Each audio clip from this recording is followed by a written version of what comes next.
Jim Meskimen is the son of American TV mum Marion Ross, who's become the actor that Hollywood is turning to appear in historic or recognisable characters, currently playing Senator Edward Gurney in Gaslit, and now portraying Phil Donahue in Welcome to Chippendales. And Jim's on the line with us here. How are you doing today? I'm well, Toby. Very well. Thank you for having me on your show. Yes, happy Thanksgiving and all of that as well. Yeah, that's the big feast day. So my wife Yes. is busy cooking away. Everybody's preparing stuff. It's a big day. I don't really know what Thanksgiving is, but it seems exciting. I don't know either, but it's one of these things that just becomes a kind of a ritual habit and you can't back out Yes. of it. So you're playing Phil Donahue in the new series, Welcome to the Chippendales. What can you tell us about your role? Well, I mean, that's about it. The Chippendales dancers are, of course, a kind of a worldwide phenomenon or have been for quite some time.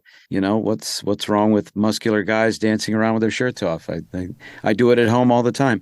Yeah. And so part of their story includes their introduction to American audiences, and that apparently occurred in the early 90s on the Phil Donahue show. So they're dramatizing part of that, and I worked on the show as Phil Donahue, which was not an impression that I knew I had in my wheelhouse, but it became very valuable to have it. So I'm an impressionist actor, so every now and then I play, as you mentioned, characters that are actual people. I played the late Johnny Carson several times on camera and off. And I've played Senator Edward Gurney in Gaslit, who was not a terribly well-known figure, but I still did my research on it. And now I've played Phil Donahue. So and I played one or two others, and a lot of presidents. I play a lot of presidents, as Richard Nixon is very much coined to the realm in fiction these days, and the people are exploring that period of history very very minutely, and so it's good to be able to whip out your Nixon. And to play somebody like Phil Donahue, is the research quite easy? Because there'll be loads of footage of him to watch and learn on. Yeah, exactly. In that case, there was hours and hours of stuff.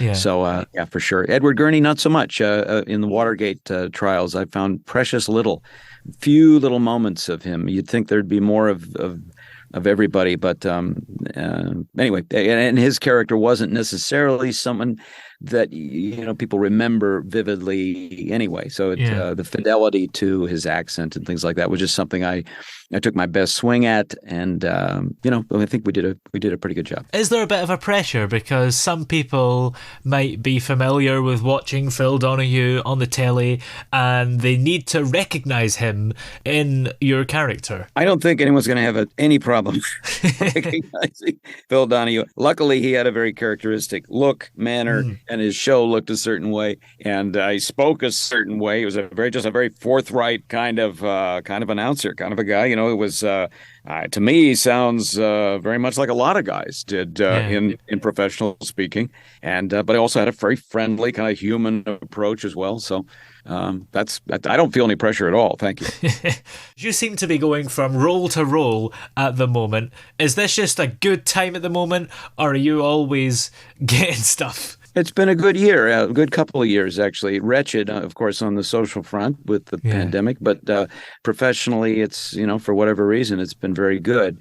I audition for pretty much every decent job I've ever had. I've had to earn it. And by basically, an audition is a funny kind of creature. It is a performance. And I think a lot of actors don't appreciate that. You're not coming hat in hand and begging. You're creating a character as fully as you can within the time limits and what you're provided. And you're saying, hey, this is how I would do it. And do you want to buy it? Basically, if so, it's for sale.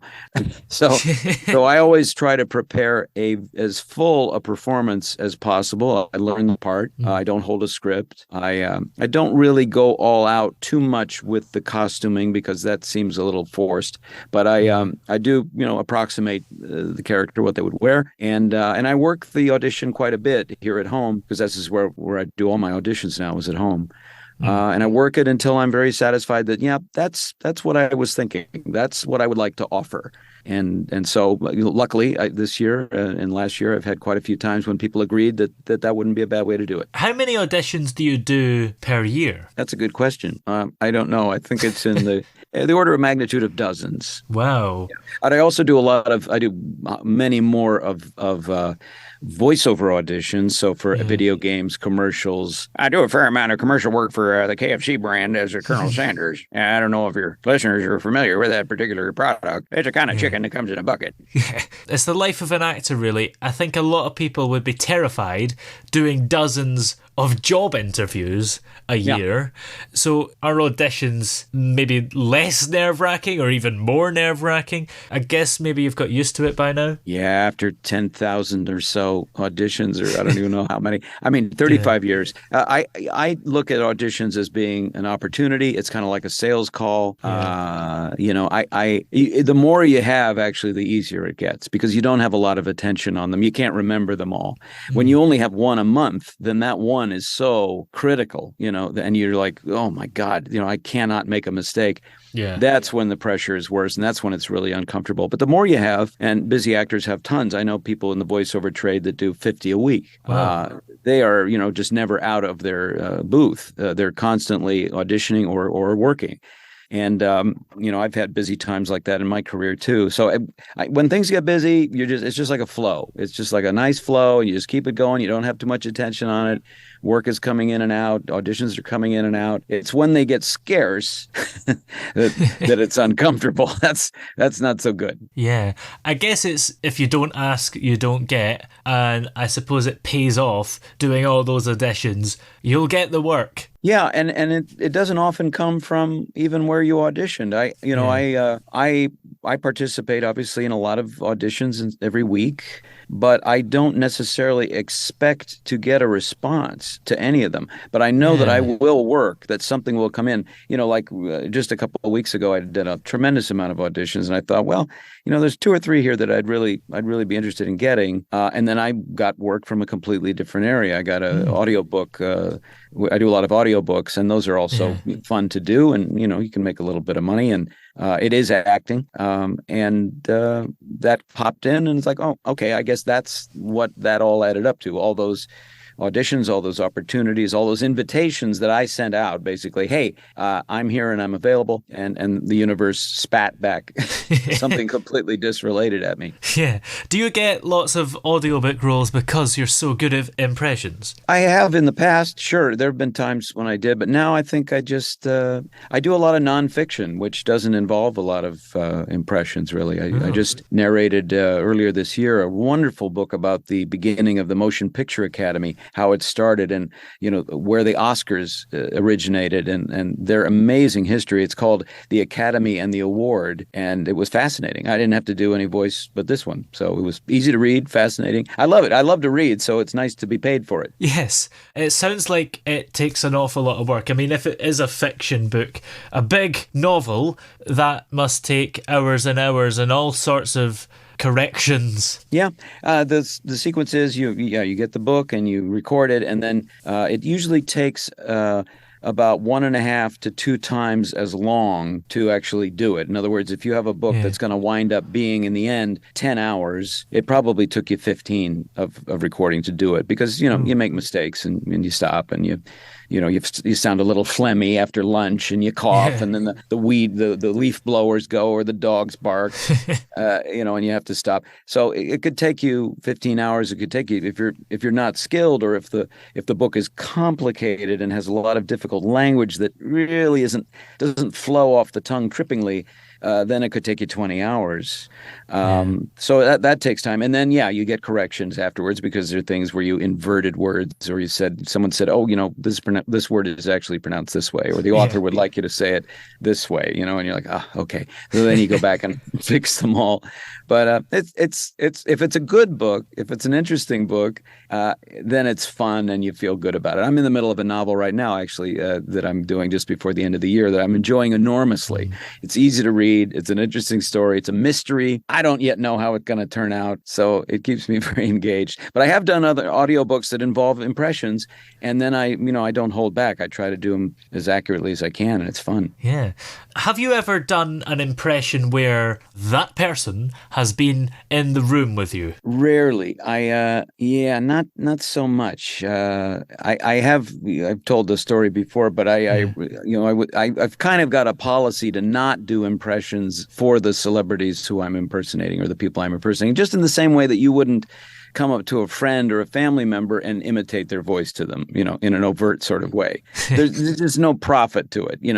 You're other people might think it was amusing, but the target, that person, would probably be a little bit disappointed in you, a little offended. It's hard, it's hard. We don't like to hear our voice spat back at us by others. And, and part of that is based on the fact that we don't hear our voice the way other people do. Yeah. You're in broadcasting. How long have you been doing your show? This show in particular, 2 years, but radio as a whole, 10 years. Yeah. So you've had an opportunity to hear and get used to your recorded voice quite a bit, right? Yeah. Yeah. Most people don't have that luxury. So when they hear their voice recorded, they recoil. They don't like it. It sounds weird and foreign to them. I mean, you possibly remember long, long ago, before you were used to it, how your recorded voice made you feel. Yeah. It's true, isn't it? I think now, you're probably the same doing audiobooks and voiceovers and stuff. Now you don't really think about it anymore. But yeah, when you first hear your recorded voice, you're like, what? I think you sound a bit lower to yourself than you actually do in a recording, don't you? That's right. Your voice sounds warmer, fuller, more, I don't know, just more nicer, and because it's coming through the channel is your whole body and your chest and your head, and it sounds great. And then when you hear it recorded, it sounds thin and weedy and brittle and kind of like, this isn't me. It's nasal and weird. And everybody I've talked to about it has had the same experience. The difference is that you and I and other people in this field have gone on to listen to ourselves, for better or for worse, for decades, and we are now, it no longer bothers us because we're familiar. We understand there's a difference, but most people just, they don't feel that way. So that's a long way of expressing why I don't do impressions for other people to their face, because that's not how they sound to them. So you could do a really spot-on impression of somebody, and they would go, yeah, that's not how I hear it. Yeah. If it's somebody very well known, do you think they've got used to their voice? I don't know if presidents and the king or whatever ever watch their speeches back. But if they did, maybe they would be used to their voice. That's true. That may be the case with some, for sure. Now, you've actually as well launched your own online course called How to Become a Working Actor. Right. What kind of things do you teach on the course? I teach not acting per se, because acting is an art form, and it is possible to teach it with videos and ebooks, but it's not my calling. What I teach is what I've learned over 35 years of being a working actor, how to keep it all going. My mom was a working actress. I observed what she was doing, and I added my own experience to it, and I really paid attention to what I was doing to keep the train on the tracks, so to speak. And it's super challenging, because you could get one or two really good jobs. Yeah. And wonder, well, how did I get that? I don't know how I auditioned for it and I got it. And, how do you make that lightning strike again? And there are ways to do it, but not everybody knows what they are. And so I started a course where I outlined really everything I could think of that would be helpful to another actor or performer or artist in general, to keep the career going and keep it building. Because that's really the toughest thing. I mean, a lot of people can make a big splash, and history of entertainment is full of people that made a huge splash in their 20s, and then they just, one reason or another, the next thing you know, they're like 70, and you found out what have they been doing all this time? Oh, they live in a one-room apartment with 5 cats, and oh my God. That is true, isn't it? Sometimes you hear about people that were close to giving up acting, but then got a great role and didn't, and then other people that have quit acting because they're just maybe fed up of the hustle of it. Yeah. So it is maybe important to have a way of staying positive and keeping the roles coming. Yeah. So that's what my course is. It's various videos and an ebook or two about what you can do on a practical level to begin a career and to keep it rolling. Well, what else are you working on at the moment? Is there anything coming up that you're allowed to talk about? Yes, I have a show that is going to launch any day now. We did it early in the year. It's a series with the very talented Chris O'Dowd. If you know that comedian, he's an Irish comic, an actor. He was on the IT Crowd, which I'm watching now with my wife, and we just scream with laughter. Chris O'Dowd stars in the Big Door Prize. And I am a recurring character in that show. So I am really looking forward to the world seeing that show. It's going to be super funny and interesting. It's about a small town in America where a very high-tech fortune-telling machine suddenly appears in a small grocery store, and it purports to tell you, using all kinds of high-tech metrics, it tells you what your real purpose in life is.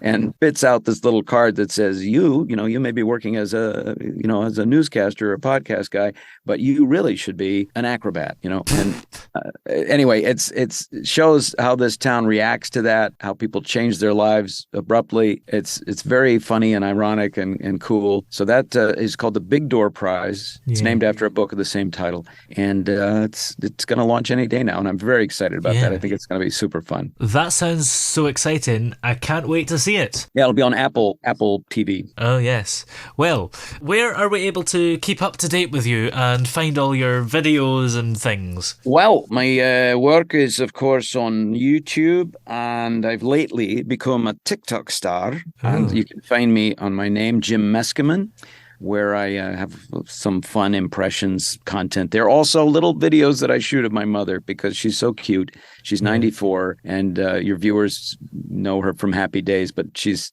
just a treasure. And I just put something up yesterday because she was peeling potatoes for Thanksgiving. And, when you see a cute 94-year-old lady peeling potatoes, you got to do a video, right? Yes. That was a good Shrek impression, by the way. Oh, thank you. Thank you. Yes. And many thanks for joining us. It's been great to have you on the show. My pleasure. Thanks so much, Toby. Take care.